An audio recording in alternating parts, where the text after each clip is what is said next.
So అయితే ఫైనల్గా అది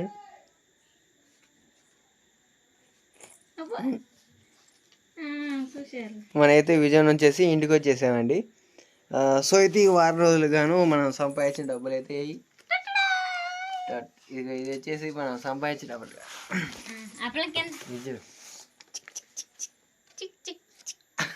ఎట్ట చూపించేది ఇవి వచ్చేసి మనం సంపాదించిన డబ్బులు అండి. ఎంత అంటే యాక్చువల్గా అయితే 9300 సంపాదించింది డబ్బులు, కానీ ఈ వందేమో 5000.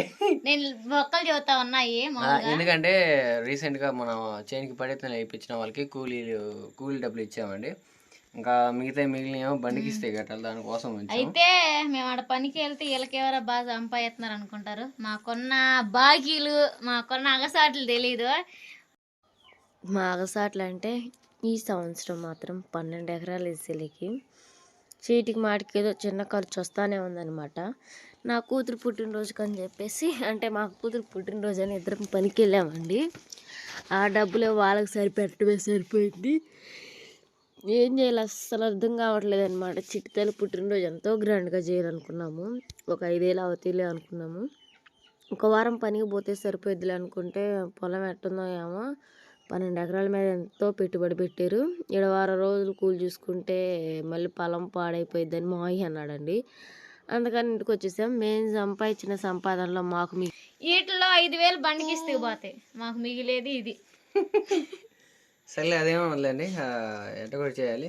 సో అయితే ఇంకోటి ఏంటంటే మంగళవారం రోజున అదే 16వ తారీఖు పహారేగా పుట్టినరోజు, డిసెంబర్ 16 దానికని చెప్పి మేము పనికి బర్త్డే అండి. ఆ రోజు ఎట్ట కూడా చేద్దాం అనుకున్నాం. కొన్ని అనుకున్న సిచ్యువేషన్స్ అన్ని మారిపోయినాయి. అమ్మమ్మ బాగాలేకేమో 20,000 అయిపోయినాయి.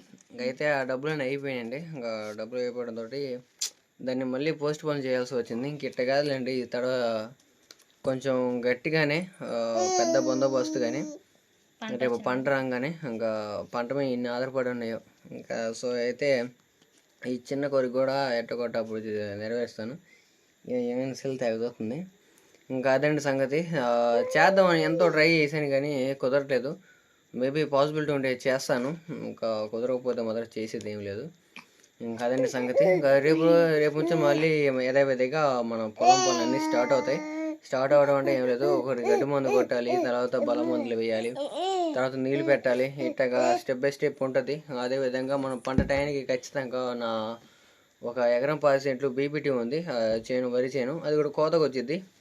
దానికి కోత కోపేయాలి. అది ఎకరానికి 3500 అంట. అసలుకి మామూలు రేట్లు. మేబీ కుదిరితే మళ్ళీ తొందరలో మళ్ళీ విజయవాడ బాస్ వచ్చింది. ఇంకంతే మరి. ఇప్పుడు బడ్జెట్ లేనప్పుడు ఏం చేస్తాం? ఇప్పుడు ఒకరిని అడిగితే ఎవరు ఇవ్వరు కదా. ఎందుకు ఒకరి మీద డిపెండ్ అవ్వడం? మన కష్టం మన చేసుకోవాలంటే రేపు రోజున ₹1 మిగులుతాయి అన్న ఉద్దేశంతో ఇప్పుడు బయట తెచ్చిన బాకీ కానీ రేపు కట్టక తప్పదుగా. అందుకని చెప్పేసి మన దగ్గర ఓపెన్ ఉన్న కాలం పని చేసుకుంటా ఉంటే ₹1 అనేది జారీ చేయగలుగుతాం. అది సంగతి. ఇంకా ఇంతే అండి. ఈ వీడియో వచ్చేసి మనీ అండి. ఇది వచ్చేసి దీని మీద అంటే 9300 వచ్చినాయి. ఇంకా అసలు డబ్బులు చేతికి వచ్చినప్పుడే ఆనందంగా ఉన్నాయి, ఇచ్చేటప్పుడే చాలా బాధగా ఉంది. అంటే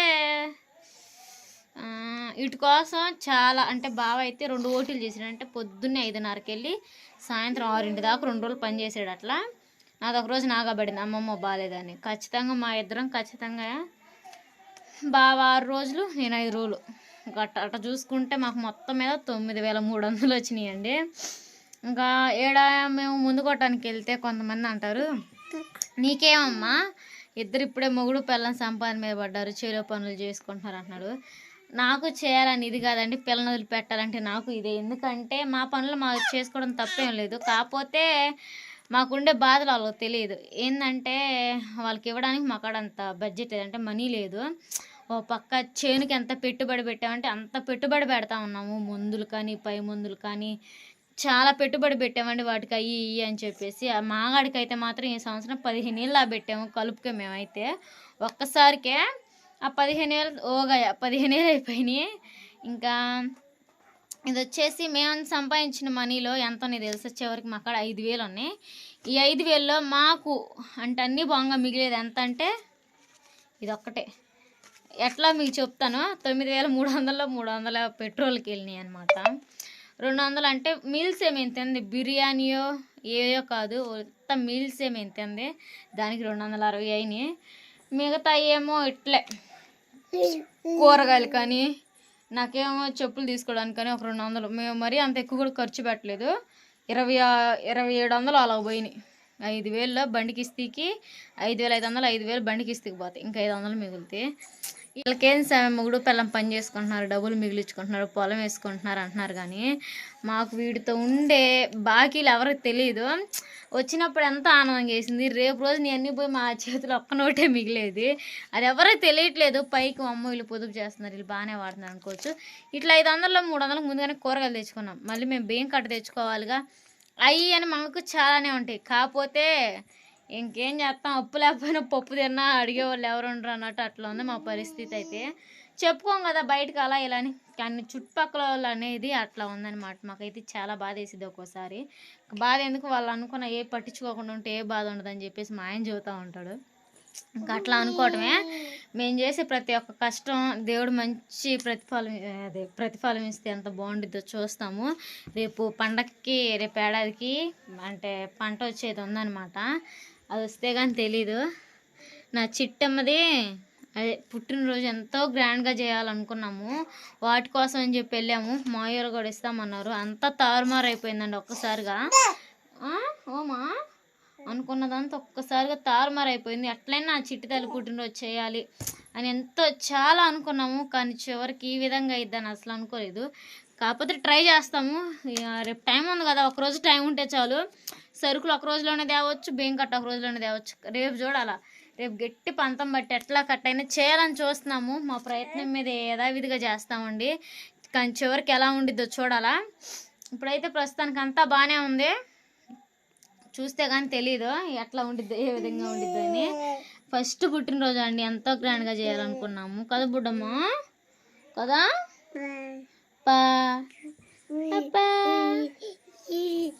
మళ్ళీ పోయినసారి నాకు బాగలేదని ఇక్కడికి వచ్చాను. మా అమ్మ వాళ్ళ ఇంటికి వెళ్ళి వచ్చాను. ఒకరోజు రెస్ట్ తీసుకొని 2వ రోజు కానుంచి ఈ రోజు దాకా కష్టపడటం నేను మా ఆయన. ఇంచు గ్యాప్ కూడా లేదు. బావకైతే ఇంకా బాగున్నా బాగాలేకపోయినా ట్యాబ్లెట్స్ వేసుకుంటాడు, పని చేస్తూనే ఉంటాడు. తప్పదు. ఇంత వేసిన తర్వాత మనం దాన్ని సాగు చేయాలా. బాగున్నా బాగాలేకపోయినా మధ్యలో వదిలేయకూడదు. మా అమ్మ మా నాన్న కష్టపడుతున్నారండి నా కోసం. మాలా మా చిటితల్లి ఉండకూడదని, మా చిటితల్లి పెద్ద అయ్యేలోపే తనకు కావాల్సినవి మేము తెచ్చియాలి కదమ్మా, కదా. అందుకని చెప్పేసి మా ఈ కష్టాలన్నమాట. టోపీ వేసుకో, ఇటు చూడు, ఇటు చూడు, ఇటు చూడు, ఇటు చూడు. అందుకని మా కష్టాలు ఇప్పుడు. లేకపోతే ఇంత కష్టం అసలు ఉండేది కాదు. మళ్ళీ రేపు పండగ కాడికే వెళ్ళాలనుకుంటున్నాం మేమైతే. ఈ పొలం పనులన్నీ ముగించుకొని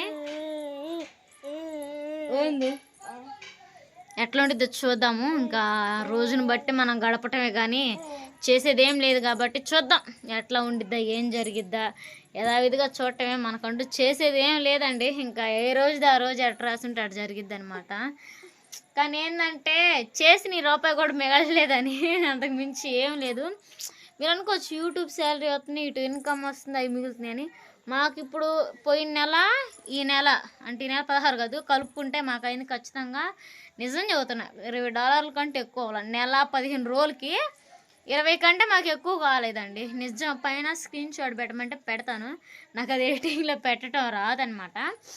ఈసారి తప్పకుండా షార్ట్ వీడియో పెడతాను, దాని గురించి చూడండి. యూట్యూబ్ పేమెంట్ అసలు పడట్లేదు మాకైతే. 3 నెలలకో 4 నెలలకో ఒకసారి అట్లే వచ్చింది. మాకు ఈ పొలం పనుల వల్లే కుదరకపోతున్నాయి. నా చిటితలను చూసుకోవటం, ఓ పక్క పొలం చూసుకోవటం, ఓ పక్క అవి చూడటం, ఓ పక్క ఈ చూడటమే మాకు సరిపోయా. అందువల్ల కుదరపోయింది. మాకు ఖచ్చితంగా అన్ని బాగా 800 మిగులుతాయి. మేము లెక్క చూసుకున్నాం. 800లో 300 కూరగాయలు, ఇంకా 500 మిగిలినాయి అనమాట. చేసిన కష్టం అంతా ఇది రావడానికి మధ్యాహ్నం 2 దాకా చాలా వెయిట్ చేసాం. వచ్చినాక గంట కూడా ఉండలే. ఇంటికి వచ్చినాక ఈ రేపు వెళ్ళిపోతాయి మిగతాయి కూడా, వాళ్ళ పుట్టింటికి వెళ్ళిపోతాయి అనమాట. అత్తింటికి కదా బుడమ్మా, రూపాయి కూడా మిగులు కదా మాకు. వచ్చిన డబ్బులు వచ్చినట్టు అయిపోతున్నాయి కదా, కదా. నీకోసమే అంతా, నీకోసమే కదా. అలా ఇంటికి వచ్చేమో లేదో ఒకసారి మా ఆయన చేనుకి కూడా వెళ్ళాడు అనమాట. మా మొక్కజొన్న చేనుకి, అంటే 3 ఎకరాలకి అది కొంచెం దగ్గరేనండి మాకు ఉన్న కాడికైతే. ఈ మొక్కజొన్న పంటకైతే మరీ బాగా గమనించేలా చేస్తాడంటే మొక్కకు పురుగు పట్టిందా, తెగులు వచ్చిందా, ఏమైందని చెప్పేసి. చూసారు కదా, ఒక్కొక్క మొక్క పరీక్షించేలా చేస్తున్నాడు మా ఆయన. ఈ విధంగా ఉన్నప్పుడే మనం జాగ్రత్త చేసుకోవాలండి. ఎందుకంటే ముందు కొడితే పోద్ది అనమాట. ఏం కాదని అంతే ఉంచితే పంట దిగుబడి రాదు. మనం ఏంది పసిపిల్లలా చూసుకోవాలి పంటను కూడా. ఈ వీడియో నచ్చితే like, share, subscribe. Bye bye.